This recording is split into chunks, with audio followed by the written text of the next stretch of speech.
All right, where do we start with American history? So it's very important to understand that prior to European countries having knowledge of what we're going to identify as the New World, is that there were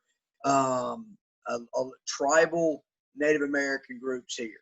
Okay, so this is as you can see, all these groups are all these groups of people. There's different ones, and of course, certain groups of people they're going to come in contact with. So that's very important to understand that as we get going, American history is when it was discovered by Europeans, it was new to them. So that's why it's called the New World. But I always like to say is if I never knew how good uh, something was until I tried it, I wouldn't known about it until I found out about it. So that's new. It's all about perspective. So that's something, a constant word we're going to hear in U.S. history, and so it's important that you go ahead and early on begin to identify that. So, New World to Europe. So, where do we start? Where do we start? The starting point for us is going to be when Christopher Columbus discovers the New World and people come over to stay. Again, that is Columbus discovers the New World. So Europeans are traveling and they're looking for a passage to get to China, a new way to get to China. Well, just so happens Christopher Columbus discovers this new world. Okay, and he calls and he calls the people here Indians because he thought he arrived in India. So that is why he referred to them as Indians. Now, um, so where do we start? We start with Columbus discovers America. People start to come over to stay, aka colonizing this land. It's going to be the English, it's going to be the Spanish, it's going to be the French, are going to be the main three. Other countries are going to do it, but those are the three that we need to know. Now, our national language in the United States of America is what? You said English, that is correct. So our natural language is English, of course, it's right here. So that's what we're going to focus on. And in case you're wondering, language is a great way to be able to tell what country colonized a territory first. So if we were to go to Mexico, okay, Mexico was founded initially by the Spanish, so they speak Spanish in Mexico. We were to go to Brazil. In Brazil, they speak Portuguese. So Portugal was the country that initially colonized Brazil. So if that is a great way to trace history. Is language is one of those ways. Now, a brief overview, a couple of things that you're going to need to know. I got to put myself on a timer real quick. Is that the geography of the territory which the English are going to colonize, is geography is going to be directly tied to how they make money. Okay, it's like when we talk about the southern colonies, it's hot. They're gonna for a long period of time. They're gonna have a lot of farms, just like we do today. When we talk about the New England colonies, they're up north. They don't have a lot of warm weather. Their terrain's not very good, so they're gonna have to look for other ways besides growing crops to make a whole bunch of money. The middle colonies, they're in the middle. They're going to have a little bit of, guess what? If you said both, you would be correct. And when they get here, they're all going to have to deal with the people who are here already, the Native Americans. Now, so we're looking at economy, we're looking at dealing with other groups of people, and this is very important. Local forms of self government are going to emerge in the colonies. This is setting a foundation for people saying, we want to govern ourselves. That is setting the foundation for it. Now, the first group of colonies that we're going to talk about are your northern colonies, or AKA your New England colonies. And there's three things you need to know about the New England colonies: religion, religion, religion. What? You just said that's the same thing. You're correct. Just remember that.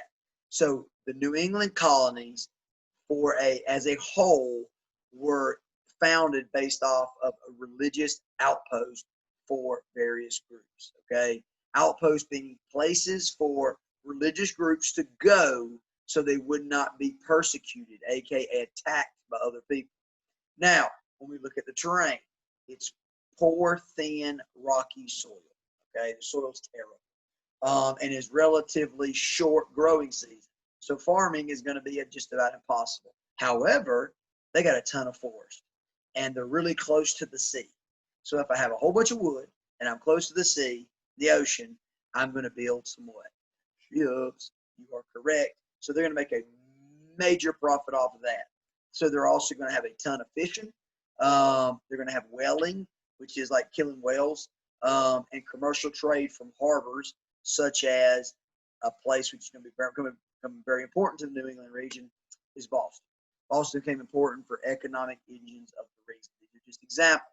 Now, as a whole, New England, which is going to be a group of colonies, we're going to have Native Americans, and they're going to be viewed by the Puritans. These are a group of religious individuals coming over from Europe to America as needing to be saved from their sinful ways, aka, first getting back to the New England economy.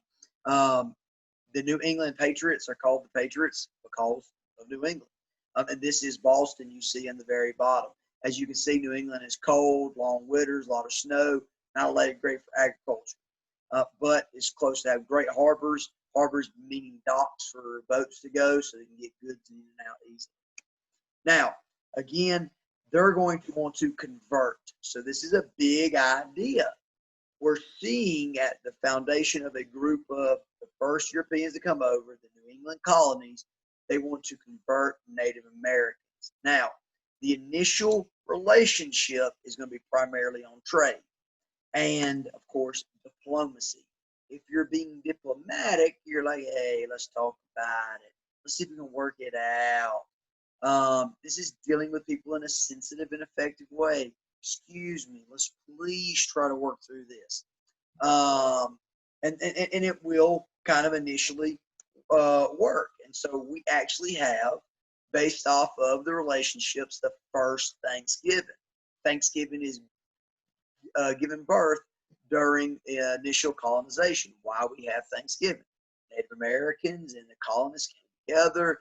They were taught how to grow the food, which you could grow, and they had a successful turnaround. However, so that's diplomacy. Over time, it's going to be war. And this is what's going to set English colonization different from some others. The Puritans were coming over here to what? Stay. Right? And if you're going to stay, you're going to take up land, land, land, land, land, and so forth. Sets the foundation for Native American and European problems for the rest of the world. Still going on today, guys. Still going on to this day. There's conflict over ownership of land, and that's a European ideology. Now, then we get into our middle colonies. The middle colonies are in the middle. So they are in the middle and have a little of the New England, which we just talked about, and the southern colonies. Now, initially, we're going to see the Dutch colony of the Dutch are going to colonize between, that's the mess up, England's southern colonies and New England colonies. So England's at this time, England's going north, they're going south, but in the middle, the Dutch are able to get right there in the middle, okay? And so the England looked at it and said, maybe we should annex, okay? Maybe, AKA, we should take this place. So that's pretty much what they're eventually going to do. Now, the middle colonies are known for their diversity. A large amount of different groups were coming from all over to this territory. Geographically, they are very fortunate to have good harbors and rivers, such as the Hudson and Delaware rivers. So they're going to be set up for trade, fur, for weapons and iron. Farming is going to be big for them. They're actually going to be what's known as the breadbasket region. They grew wheat, corn, rye, barley, and exported a lot of their goods. Now, these are known as food crops, okay? So if I'm growing all this stuff, I'm going to be able to eat. So this is big, big. They're known as the breadbasket.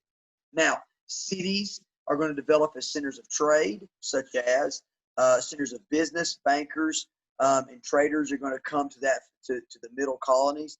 And Philadelphia and, of course, New York City is going to be a major player in that game. Of course, you can see to the right, the image, those are the World Trade Center. Okay, the World Trade Center. This was the center of our economy. Of course, we know it was taken down on 9/11. Now, Native American groups that are going to be there are going to be known as the Algonquin and the Iroquois, and relied on colonists for trade.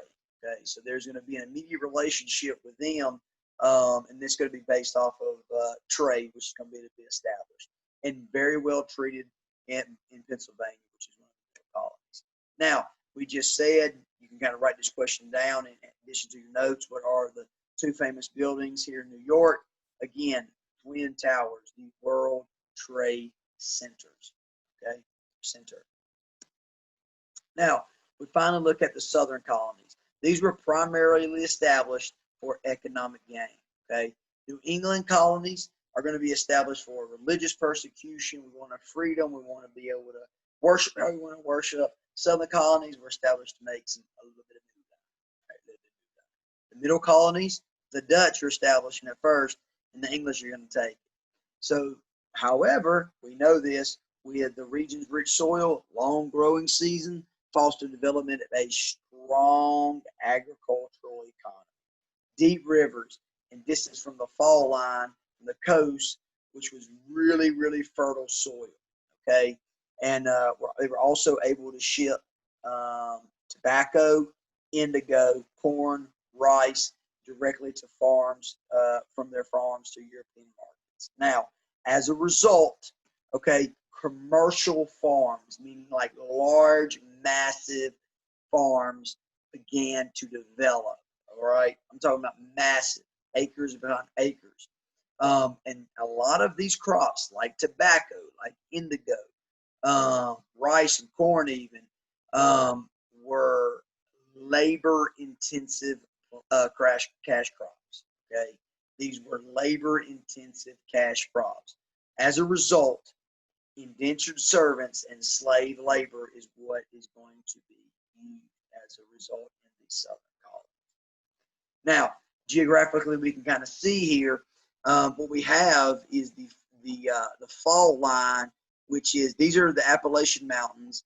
This is where your elevation begins to drop, and as you can see, when you get into the zero, there is no mountainous region. So all this land here is very fertile for growing. As a result, that is why we see the economy which is developed in the South. All right. Now, Native American conflicts in the southern region. We're going to see Chief Powhatan as was the principal leader of this region, and he was the leader of the Powhatan tribes. So his name was Powhatan, and so initially just said, "All right, there you go. What you call your tribe, the Powhatan Native Americans." Now, initially, settlers in the southern colonies. Initially, there was war. However, there was then diplomacy. And of course, because of the dependency, settlers had to depend on Native Americans. So in the middle, though, there was true diplomacy because John Roth is a European settler is actually going to marry Powhatan's daughter. And yes, you guessed it. It is the one. It is the only Pocahontas. Okay. This is a famous picture down here on the left of Pocahontas when she went to Europe. However, we know over time in the southern colonies, there's going to be war over land. All right, guys, there is your initial introduction into the colonization. Please watch and let me know if you have any questions.